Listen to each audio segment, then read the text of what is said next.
Hello guys, welcome back to my YouTube channel. आज की इस वीडियो में हम पढ़ेंगे वसंत भाग 2 से पाठ 9। पाठ का नाम है चिड़िया की बच्ची। इस पाठ में एक चिड़िया को अपनी माँ से दूर सोने के महलों में अनेक सुविधाओं के बीच रहने का प्रलोभन माधव दास द्वारा दिया जाता है। माधव दास नाम का इस कहानी में एक सेठ है। वह चिड़िया को प्रलोभन देता है बहुत सारे, ताकि चिड़िया उसके पास रहे, पर चिड़िया इसे स्वीकार नहीं करती है। चिड़िया को आज़ादी और इससे भी ज़्यादा अपनी माँ प्रिय है। माधव दास अपनी संगमरमर की नई कोठी के सामने सुंदर सा बगीचा लगवाता है।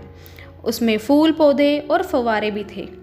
दिन ढलने पर वे कोठी के सामने गलीचे पर बैठकर प्रकृति की सुंदरता को देखते रहते हैं। वे हुक्के की सटक मुंह में दबाए शाम बिता दिया करते थे। उनकी जिंदगी संपन्नता से भरपूर थी, पर वे कुछ उदास भी रहते थे। एक दिन शाम के समय गुलाब की डाल पर एक सुंदर सी चिड़िया आ बैठी, जिसकी लाल गर्दन गुलाबी होते होते किनारों तक नीली होती जा रही थी। उसका सिर छोटा सा तथा शरीर पर रंग बिरंगी चित्रकारी भी थी। वह खुशी से फुदकती हुई मीठी आवाज़ निकाल रही थी। माधव दास उस चिड़िया की सुंदरता देखकर अपना सब कुछ भूल बैठे। उन्होंने चिड़िया से कहा, यह बगीचा तुम्हारे बिना सूना है, इसे अपना ही समझकर निडर होकर आया करो। इन बातों से असावधान चिड़िया अचानक घबराई और बोली, यह बगीचा आपका है? मुझे पता नहीं था। मैं तो बस ज़रा सा आराम करने यहाँ रुक गई थी। यह बात सुनकर माधव दास ने कहा, तुम मेरी संगमरमर की कोठी को अपना समझ सकती हो। तुम मत जाओ, तुमसे मेरा मन बहुत खुश होता है। भयभीत चिड़िया थिरकना भूल गई और बोली, मैं तो यहाँ थक कर रुक गई थी, अभी चली जाऊंगी। आप मुझे माफ़ करें। माधव दास ने चिड़िया से कहा, तुम्हें देखकर मेरा मन बहुत खुश हुआ। मेरे सूने महल में कोई चहचहाता नहीं है। तुम कितनी सुंदर हो, तुम मेरे महल में रुक जाओ। चिड़िया ने कहा, मैं सूरज की धूप खाने तथा फूलों से बात करने निकली थी। अब मैं अपनी माँ के पास जा रही हूँ। माधव दास ने चिड़िया को पागल ना बनने को कहा और उससे अपने बगीचे की बहार और हंसता गुलाब दिखाया। महल के भीतर जाने पर बहुत कुछ देने का प्रलोभन भी दिया। अपने पास ढेर सारा सोना चांदी होने की बात कहते हुए चिड़िया से सोने का घर बनाने का प्रलोभन भी दिया। उसने माँ के पास कुछ विशेष न मिलने पर बातें भी कही कि तुम्हारी माँ के पास कुछ भी नहीं है, मेरे पास सोने का महल है, मैं तुम्हें जो सोने का पिंजरा बनाकर दूंगा, सोने की कटोरी में खाने को दूंगा। परंतु चिड़िया इस बात पर बिल्कुल भी राजी नहीं हुई। उसने चिड़िया के लिए ऐसा समूचा सुंदर पिंजरा सोने का बनवाने का प्रलोभन दिया, जिसके जैसा कोई और दूसरा नहीं होगा। पिंजरे में पानी, पीने की कटोरी सोने की होगी। उसने अपने अनेक बाग बगीचे, कोठियों की बात भी कही और बताया कि यहाँ तुम्हारे पास केवल एक ही फूल है। ऐसे अनगिनत फूल उसके बगीचे में बहुत सारे हैं। महल में दास दासियों की कमी नहीं है। उसने उसे सोने से मढ़ा देने की बात भी कही। चिड़िया पर माधव दास के प्रलोभन का कुछ असर न हुआ। चिड़िया ने कहा कि उसकी माँ के घोंसले के बाहर काफ़ी धूप बिखरती रहती है। माँ के दाने ला देने पर वह इधर उधर घूमने चली जाती है। उसके वापस ना लौटने तक उसकी माँ राह देखती रहती है। वह अपनी माँ की है, उसके अलावा कुछ और ना समझना। वह माँ, भाई, सूरज, धूप, घास, पानी और फूलों को जानती है। उसकी माँ उसे बहुत प्यार करती है। उसे सोने चांदी से मालामाल होकर क्या करना है, वह अपनी माँ को जानती है। उसे देर हो रही है और रात होने पर वह रास्ता भूल जाएगी। ये सभी बातें चिड़िया ने माधव दास सेठ से कही। चिड़िया पर प्रलोभन का असर ना होता देखकर माधव ने उसे बातों में उलझाए रखा और तभी एक बटन दबा और आवाज़ हुई, जिसकी आवाज़ सुनकर माधव दास का नौकर कोठी से बाहर भागते हुए आया। सेठ का इशारा समझ पाकर ही वो चिड़िया को पकड़ने चला। सेठ उसे अपनी बातों में अलग अलग प्रकार के प्रलोभन देकर रोकने की कोशिश करता रहा। उसका नौकर चिड़िया के पास पहुंच चुका था और उसके हाथ चिड़िया तक जैसे ही पहुंचे, चिड़िया फुर्र उड़ गई। नौकर के हाथ कठोर स्पर्श पाते ही चिड़िया चीख पड़ी और तेजी से उड़ गई। वह नौकर के पंजे से बच गई थी। वह एक सांस में माँ की गोद में गिरकर सुबकने लगी। वह कांप कांप कर माँ की छाती से चिपक गई और थोड़ी देर में ऐसे सोई जैसे अब पलक ही ना खोलेगी। तो ये थी हमारे पाठ का सारांश, चिड़िया की बच्ची, जिसमें एक सेठ है जिसका नाम माधव दास है और वो एक चिड़िया की बच्ची को अपने यहाँ पर रहने के लिए प्रलोभन देता है तरह तरह के। जैसे मेरे पास बहुत सुंदर बगीचा है, ये तो सिर्फ एक फूल की डाली पर तुम बैठी हो, मेरे पास ऐसे अनगिनत फूल हैं, अनगिनत मेरे पास दास दासियाँ हैं, बहुत सारे मेरे पास कोठियाँ हैं, सुंदर बगीचा है, हर प्रकार की सुख सुविधा मेरे पास है। तुम्हारी माँ के पास क्या है? कुछ भी नहीं। परंतु चिड़िया सेठ के प्रलोभन से प्रसन्न नहीं होती और उसकी बातों को नकारती रहती है और अपनी माँ के पास जा पहुँचती है। अब हम करेंगे इस पाठ के प्रश्न उत्तर। हमारा पहला प्रश्न है, किन बातों से ज्ञात होता है कि माधव दास का जीवन संपन्नता से भरा हुआ था और किन बातों से ज्ञात होता है कि वह सुखी नहीं था? उत्तर है, माधव दास का जीवन संपन्नता से भरा था क्योंकि माधव दास के पास खूब सारा सोना चांदी था। दूसरा, उसका संगमरमर का बना बड़ा सा महल था जिसके सामने सुंदर सा बगीचा था। तीसरा, महल में अनेक दास दासियां थीं। चौथा, वह चिड़िया के लिए सोने का पिंजरा तथा सोने की कटोरी भी बनवा सकता था।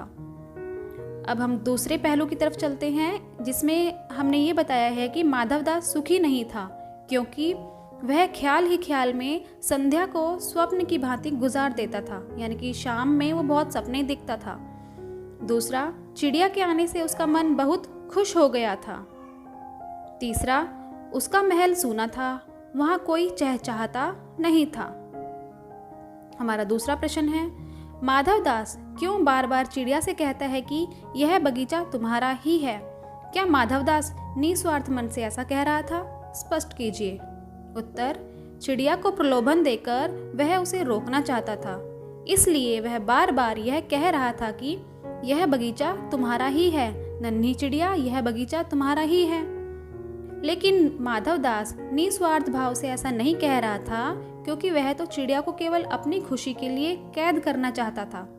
चिड़िया जब उसके प्रलोभन में ना आई तो उसने चिड़िया को बातों में उलझाकर अपने नौकर द्वारा उसे पकड़वाना चाहा था। हमारा तीसरा प्रश्न है, माधव दास के बार बार समझाने पर भी चिड़िया सोने के पिंजरे और सुख सुविधाओं को कोई महत्व नहीं दे रही थी। दूसरी तरफ माधव दास की नज़र में चिड़िया की जिद का कोई तुक ना था। माधव दास और चिड़िया के मनोभावों के अंतर क्या क्या थे? अपने शब्दों में लिखिए। अब हमने यहाँ पर चिड़िया और माधव दास दोनों के मनोभावों के जो अंतर हैं उनको स्पष्ट किया है। पहले हम माधव दास के अंतर को पढ़ेंगे कि उसके मनोभाव कैसे थे। माधव दास को अपने संगमरमर के महल, बाग बगीचों, दास दासियों तथा अपने ढेर सारे सोने चांदी पर घमंड था। उसकी दृष्टि में उसका महल, बाग बगीचा ही सब कुछ है। वह अपने सोने चांदी के बल पर किसी को भी आकर्षित कर सकता है या उस पर अपना प्रभाव जमा सकता है। वह सोचता है कि कोई भी उसके सामने सोने के लालच में उसका गुलाम बन सकता है। अब हम यहाँ पर चिड़िया के मनोभावों को समझेंगे। चिड़िया के मन में सोने चांदी, महल एवं बाग बगीचे के लिए कोई लोभ ना था। वह तो अपनी माँ, भाई, सूरज, धूप, घास, पानी और फूलों से प्यार करती है। माँ की गोद में ही उसका सबसे बड़ा सुख है। उसे अपनी स्वतंत्रता तथा अपनी माँ प्रिय है और कुछ भी नहीं। हमारा चौथा प्रश्न है, कहानी के अंत में नन्ही चिड़िया का सेठ के नौकर के पंजे से भाग निकलने की बात पढ़कर तुम्हें कैसा लगा? 40, 50 या इससे कुछ अधिक शब्दों में अपनी प्रतिक्रिया लिखिए। इसका उत्तर है, नौकर के पंजे से नन्ही चिड़िया के भाग निकलकर ये वाली बात पढ़कर माधव दास के कपटी स्वभाव के बारे में हमें पता चलता है। एक और तो चिड़िया को प्यारी प्यारी बातों में उलझा कर रखता है, पर मन में उस चिड़िया को किसी भी तरह से पाने के लिए दृढ़ संकल्प है। वह छल से चिड़िया को नौकर द्वारा पकड़वाना चाहता है। इससे मुंह में राम बगल में छुरी वाली कहावत चरितार्थ होती है। इससे भी अधिक बुरा यह लगा कि मनुष्य स्वयं तो स्वतंत्र रहना चाहता है और अपनी खुशी के लिए वह पशु पक्षियों की स्वतंत्रता का हनन करने से भी नहीं चूकता है। इसके लिए वे छल बल कपट हर प्रकार के साधन अपनाने को तैयार रहता है। हमारा 5वां प्रश्न है, माँ मेरी बाट देखती होगी। नन्ही चिड़िया बार बार इसी बात को कहती है। क्या आप अपने अनुभव के आधार पर बताइए कि हमारी जिंदगी में माँ का क्या महत्व है। हमारा उत्तर है, हमारी जिंदगी में माँ का अत्यंत महत्व है। माँ ही है जो अपनी जान से ज़्यादा अपनी संतान को प्यार करती है। वह हर तरह के कष्ट सहकर भी अपनी संतान को हर तरह से सुखी रखने का प्रयास करती है। अपनी संतान की रक्षा के लिए वह अपनी जान की परवाह भी नहीं करती।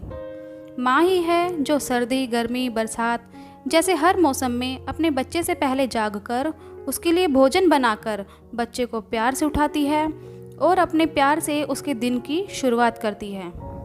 माँ अपने बच्चे की भूख शांत करने के लिए हर काम करती है और भोजन कम होने पर स्वयं ना खाकर बच्चों को खिला देती है। बच्चों को ज़रा सी चोट लगने की बात सुनकर ही माँ की जान निकल जाती है। एक माँ है जो बच्चे को मनुष्य बनने का पहला पाठ सिखाती है। हमारा आखिरी प्रश्न है, इस कहानी का कोई और शीर्षक देना हो तो आप क्या देना चाहोगे और क्यों? उत्तर है, इस कहानी का अन्य शीर्षक सबकी प्यारी माँ, क्योंकि दुनिया में माँ के प्यार जैसा निस्वार्थ प्यार किसी का नहीं होता है। इसके अलावा जो सुख माँ की गोद में मिल सकता है वह अन्यत्र दुर्लभ है, अर्थात ऐसा प्यार हम कहीं ढूंढ भी नहीं सकते। अगर आपको ये पाठ और इस पाठ के प्रश्न उत्तर अच्छे लगे हैं तो वीडियो को लाइक कीजिए और अपने दोस्तों के साथ शेयर कीजिए और कमेंट कीजिए कि आपकी माँ आपसे कितना प्यार करती है। और चैनल पर पहली बार आए हैं तो चैनल को सब्सक्राइब ज़रूर कीजिए। धन्यवाद।